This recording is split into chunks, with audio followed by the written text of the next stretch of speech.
Have you ever noticed that no matter what time period women live in, there always seems to be some body part society suddenly decides is scandalous? Ankles, shoulders, knees, collarbones, waists, hips, hair, even the natural shape of a woman simply existing in public. And honestly, the more I started looking into history, the more unnerving it became because it starts to feel less like morality and more like society constantly moving the goalpost for women. Today, I want to talk about something that has genuinely fascinated and disturbed me for a long time. Why have women throughout history been taught to feel ashamed of their bodies? And maybe even more importantly, who benefits from women constantly feeling physically wrong? Let's start with one of the most famous examples, the Victorian era, roughly 1837 to 1901.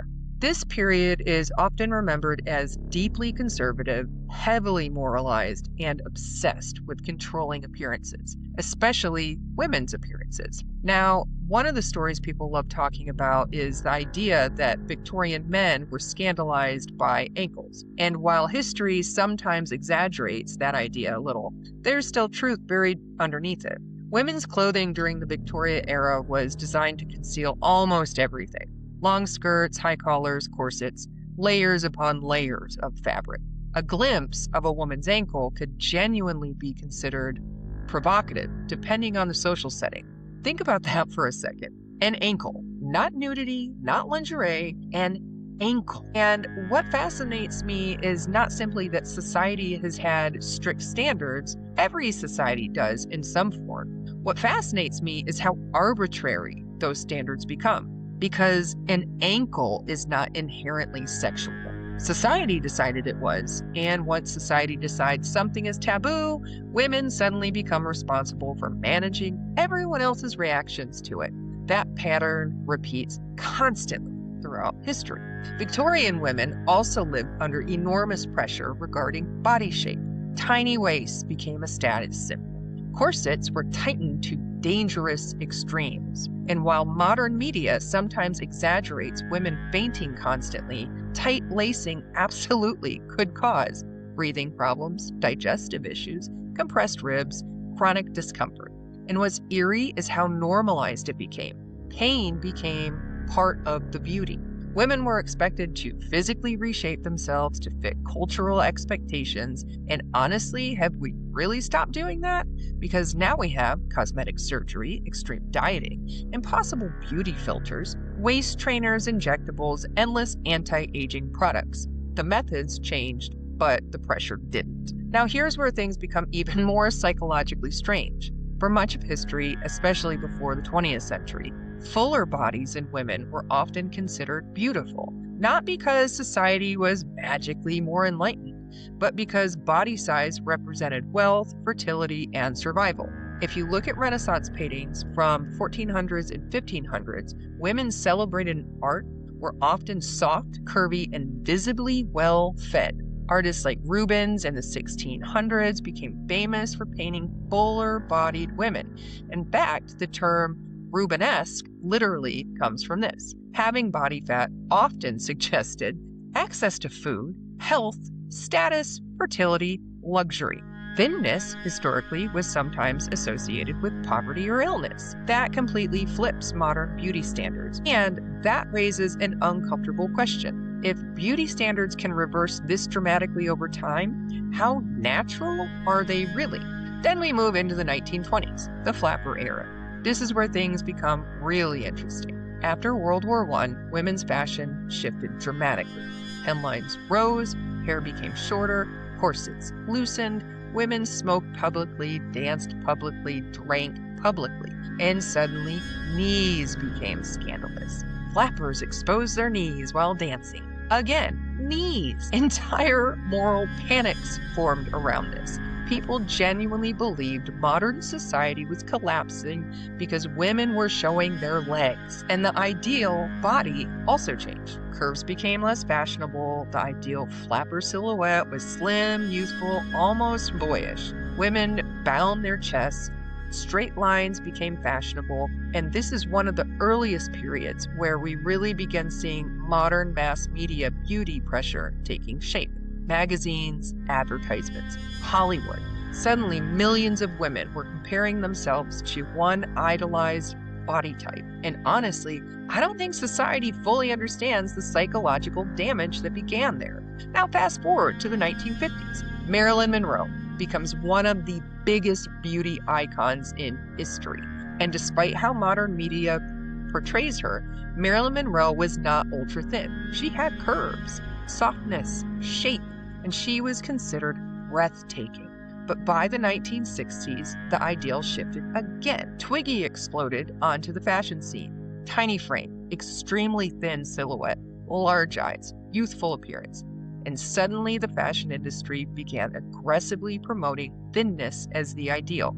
By the 1970s, and especially the 1980s, diet culture became deeply embedded into women's lives. Low-fat culture, aerobics, weight loss products, constant body scrutiny. Women became trapped in a cycle of shrinking, correcting, disciplining, apologizing for their bodies. And what unnerves me is how normalized it became for women to hate themselves. Entire generations grew up hearing, "I'm being bad for eating this.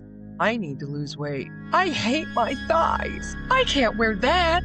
And eventually, girls absorb that language before they even fully understand what it means. Take it from somebody that has body dysmorphia at this point in her life, still has had it for quite some time. I grew up in the 80s, 90s. So there you have it. And honestly, we still see this today. Look at school dress codes, shoulders, tank tops, leggings, bra straps. Girls are often taught incredibly young that their bodies are somehow distracting, that their existence can cause problems, and that responsibility gets placed on them, not on the people sexualizing them, on them. I remember thinking how strange it was that a teenage girl's shoulder could somehow become controversial.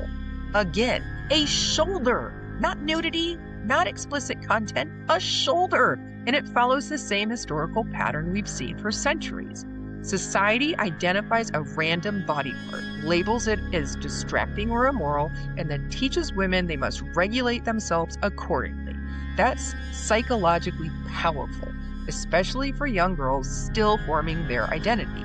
There's also another layer to this conversation that people increasingly discuss online, and honestly, I think it makes many people uncomfortable because it forces us to confront deeper questions about beauty standards. And that's the idea that modern beauty culture often rewards women for looking increasingly younger. Not youthful in a healthy, vibrant sense, but physically smaller, less mature, less visibly adult, hairless, tiny waist, flat stomachs, large eyes, minimal body fat, small frames. And some women have started asking disturbing questions. Why does society often equate femininity with looking closer and closer to adolescence? Now, obviously, attraction is complex, and beauty standards are shaped by media, economics, fashion industries, celebrity culture, and psychology.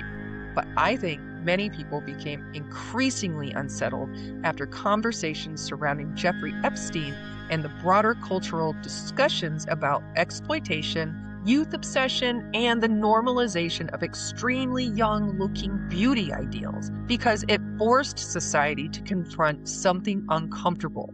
There are industries, fashion especially, that have historically centered very young, extremely thin body types as the ideal woman. And some critics argue that the preference for extreme thinness can sometimes overlap with traits associated with pre-adult physical development. Narrower hips, less body fat, smaller chests, less visible signs of maturity. That does not mean every person attracted to thin women is predatory. Not at all. But I do think it raises valid questions about how society defines desirability and why women are so often pressured to erase visible signs of aging, maturity, motherhood, or physical fullness. Because historically, adult female bodies were often associated with fertility, status, health, and womanhood. Yet modern media frequently pushes women towards looking perpetually younger and smaller. And honestly, I think many women feel exhausted trying to balance that contradiction. Women are expected to somehow remain youthful forever, never visibly age, stay thin, stay attractive, stay sexually appealing, but also somehow appear effortless and natural while doing it. And when you step back and really examine it historically, it becomes difficult not to ask. Who benefits from women constantly feeling physically inadequate? Because insecurity is profitable. Entire industries are built around convincing women they are one correction away from finally becoming acceptable. And that pressure can become psychologically consuming. Now we live in a world unlike anything previous generations experienced. Social media has intensified body scrutiny to levels that honestly feel dystopian. Women are now expected somehow to be thin but curvy, youthful but mature, natural but flawless, confident but not too much, sexy but respectable, aging gracefully, but never visibly aging. It's impossible. And I think many women are exhausted because the standards never stop changing. One decade glorifies extreme thinness. The next glorifies curves. Then suddenly a different body type becomes trendy, and women are expected to physically reinvent themselves every time culture changes its mind. That's psychologically brutal, especially when women begin seeing themselves not as human beings, but as ongoing correction projects. What unsettles me most is realizing how often women's bodies become cultural backgrounds and how quickly society can decide this body is acceptable. No, wait, not anymore.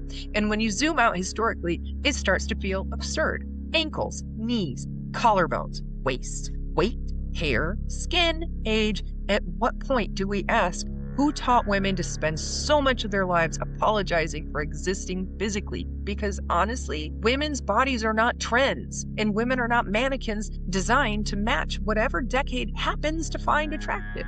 I think what I ultimately find unnerving is how many women spend years, sometimes entire lifetimes, disconnected from their bodies because they've been taught to constantly monitor, criticize, hide, shrink, or reshape themselves. And when you look across centuries of history, it becomes impossible not to notice the pattern. The standards change, but the pressure remains. So maybe the real question isn't, what should women look like? Maybe the real question is, why has society spent so much energy deciding that in the first place? And I genuinely want to know what you think. Do you think beauty standards are natural? Or are they largely social conditioning? What beauty standards from history do you find the strangest? And do you think women today are freer than women in the past, or just controlled differently? Because honestly, the deeper I researched this topic, the more unsettling it became. If this conversation resonated with you, don't forget to like, comment, and subscribe. And tell me in the comments, what body standard from history shocks you the most? I genuinely want to hear your thoughts. Until next time, thank you for listening.